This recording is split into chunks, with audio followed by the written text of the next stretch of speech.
Buenas noches, mi nombre es Alfredo Cueva, estudiante de la carrera de entrenamiento deportivo. Hoy les voy a hablar sobre la fibra muscular.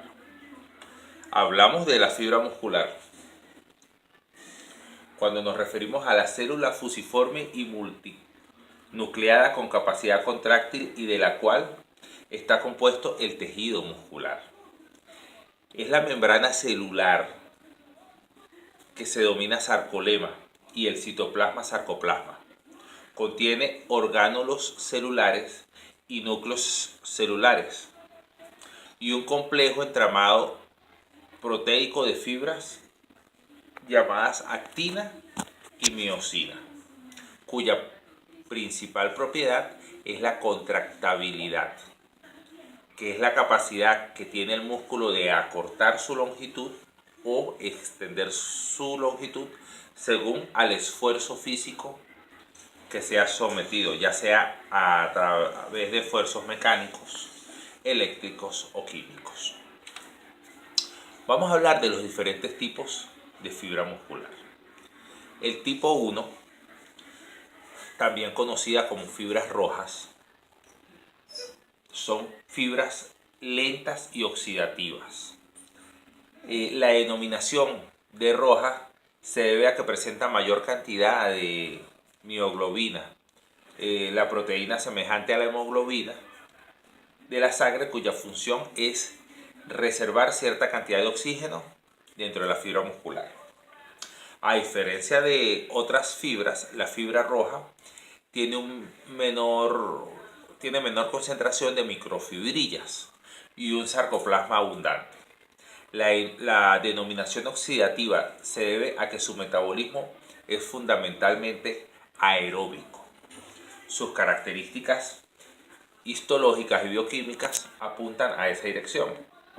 Una rica capilarización, mayor cantidad de mitocondrias por unidad de área y mayor presencia en todas las enzimas claves del metabolismo aeróbico. Existen fibras de tipo 2, también denominadas fibras rápidas o blancas. Dentro de este conjunto existen dos subvertientes, ¿no?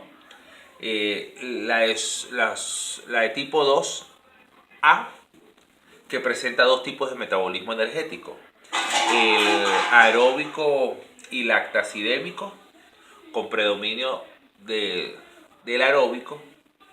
A estas fibras se le denominan rápidas oxidativas glucolíticas o, por sus siglas en inglés, FOG.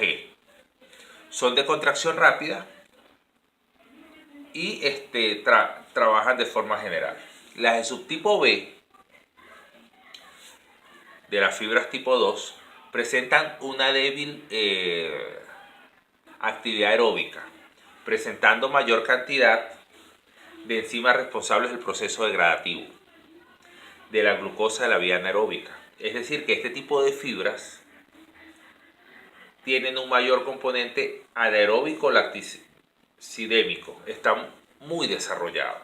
Por lo tanto, estas fibras se denominan rápidas glucolíticas o, por sus siglas en inglés, FG.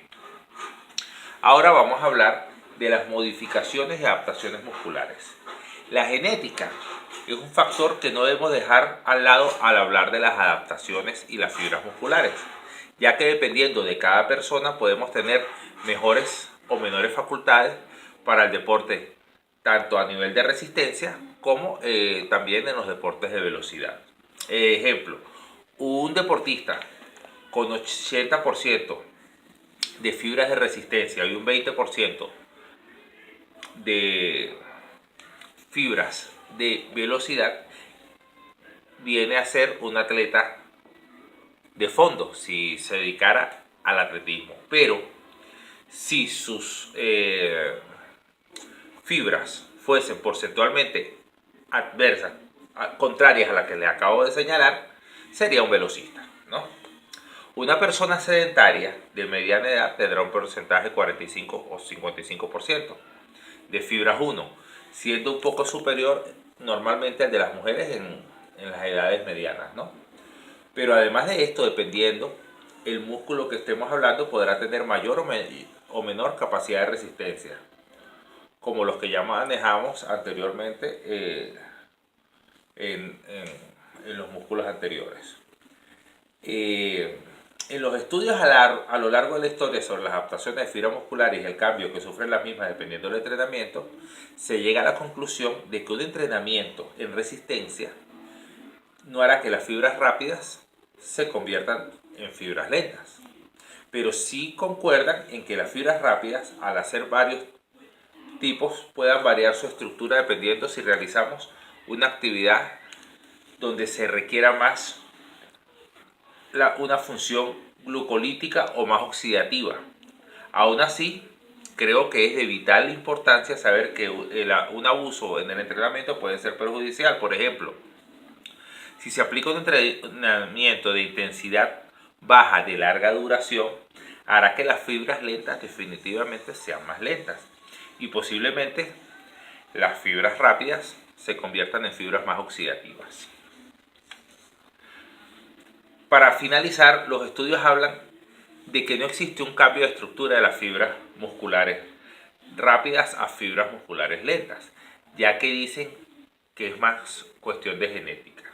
Y también habla de una serie de beneficios fisiológicos que se pueden encontrar al integrar y mejorar nuestro entrenamiento en resistencia. A continuación les relato lo siguiente. Se incrementan los sustratos energéticos y la reserva de energía, sobre todo el glucógeno, pero también la fosfocreatina, hidratos simples y ácidos grasos. Aumenta los elementos que contrarrestan la acumulación de productos de la fatiga, como por ejemplo el lactato.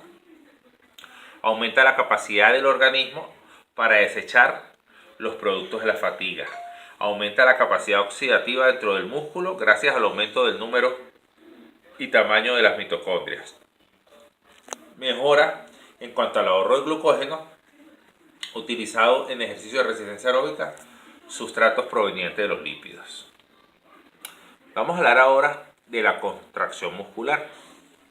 La contracción muscular es el proceso en el que los músculos se desarrollan cierta tensión tanto para acortarse o para estirarse, o para permanecer en una misma longitud. Existen diferentes tipos de contracciones. Están las isotónicas o dinámicas, que desde el punto de vista fisiológico son aquellas contracciones en que las fibras musculares, además de contraerse, modifican su longitud. Este tipo de contracciones son las más comunes en la mayoría de los deportes y actividades físicas y actividades correspondientes a la vida diaria, ya que la mayoría de las tensiones musculares que ejercemos suelen ser acompañadas por acortamiento y alargamiento de las fibras musculares. También contamos con las contracciones. Las contracciones isotónicas se dividen en contracción concéntrica y contracción excéntrica. La contracción concéntrica es la que acorta la fibra muscular. Es una contracción que desarrolla la tensión suficiente para superar una resistencia, de forma tal que se acorta o moviliza una parte del cuerpo venciendo dicha resistencia. Por ejemplo, cuando tomamos un vaso de una mesa y lo dirigimos a nuestra boca, estamos rompiendo la resistencia en contra de la gravedad para llevar el vaso hacia otro nivel. Eso ya es una contracción concéntrica porque acorta el movimiento de la fibra, ¿no? Ahora, la contracción excéntrica viene a ser lo contrario. Se da cuando la tensión ejercida por el músculo determinado se alarga en contra del trabajo de dicho músculo. Por ejemplo, cuando el mismo vaso de la boca lo colocamos sobre la mesa, hacemos una extensión. Ese tipo de movimiento se llama contracción excéntrica. Entre otros tipos de contracciones tenemos la contracción ausotónica, que es la que combina las contracciones isotónicas con contracciones isométricas. Por ejemplo, Un ejemplo práctico de este tipo de contracción lo encontramos en las camas del método Pilates, cuando se trabaja en resortes. Estos se estiran hasta cierto punto, el músculo se contrae concéntricamente, se mantiene unos segundos estáticamente, ese tipo de contracción se llama isométrica, y luego volvemos a la posición inicial con una contracción de forma excéntrica, como la que hablamos anteriormente.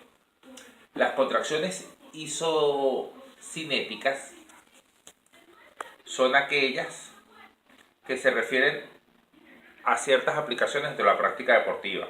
Se define como una contracción máxima a velocidad constante por la gama del movimiento. Son comunes en aquellos deportes que no se necesita generar una aceleración en cuanto al movimiento, es decir, que por el contrario, en aquellos deportes en los que necesitamos una velocidad constante y uniforme, como puede ser la natación o el remo, el agua ejerce una fuerza constante y uniforme y aumentamos la fuerza a través de la resistencia que nos produce el agua. Para ello se diseñaron los aparatos isocinéticos para desarrollar una velocidad constante y uniforme durante todo el movimiento. Ahora vamos a hablar sobre la contracción isométrica o estática. En este caso el músculo permanece estático, sin acortarse y sin alargarse. Pero aunque permanece estático, genera tensión. Por ejemplo, de la vida cotidiana sería que cuando llevamos a un niño en brazos, para evitar que el niño se caiga, mantenemos los brazos en cierta tensión muscular. El músculo no se extiende ni se contrae. Ese tipo de contracción se define como contracción estática. Ya con esto culminamos. Muchas gracias.